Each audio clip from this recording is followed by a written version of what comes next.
Whitebark pine at the highest elevation is the only tree that can grow. And when you're lost in the fog, it's great to have a tree there to orient by. It also has large branches, a big wide crown that protects the snow in the spring and keeps it from melting. Whitebark pine is what we call a foundation species. So its presence is actually required for other species to exist. It makes me smile just to think about it. Just the tenacity of the tree is inspiring. Trees that, when I first came here in 2008, appeared healthy, now are on their way out, dying. And I wish more people knew about how special this tree is.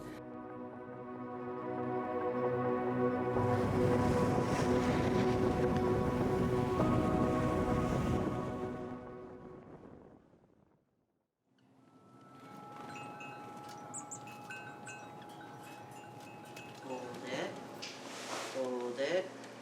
Okay, good job. I have always been a super nature nerd. When I was a kid, I grew a garden when my parents had no idea how to grow a garden. They thought I was crazy. Be a good Boy Scout.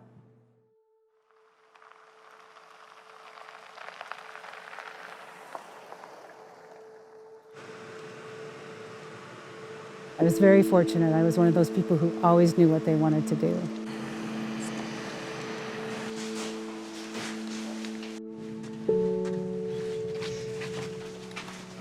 There's Carl. Hey, Carl, good morning. Hey, good morning. I have never met anybody more passionate about working with whitebark pine. In my high school yearbook, it said plans to go into forestry. And just her passion, what she does, and how she carries herself in the field. It's just contagious, and we all just follow her lead.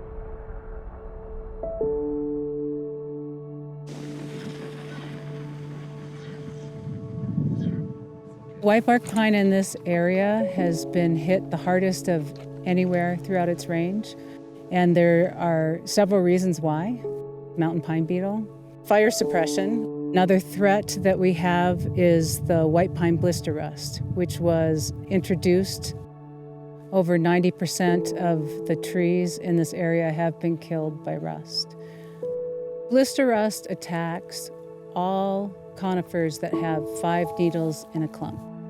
Trees that live the longest in the world are susceptible to this rust.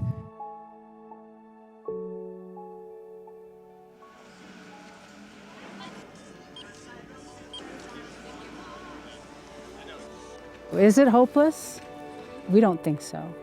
In our particular area, we have done a strategy that includes the Confederated, Salish, and Kootenai tribal lands, Glacier National Park, and the Flathead National Forest, 4.5 million acres.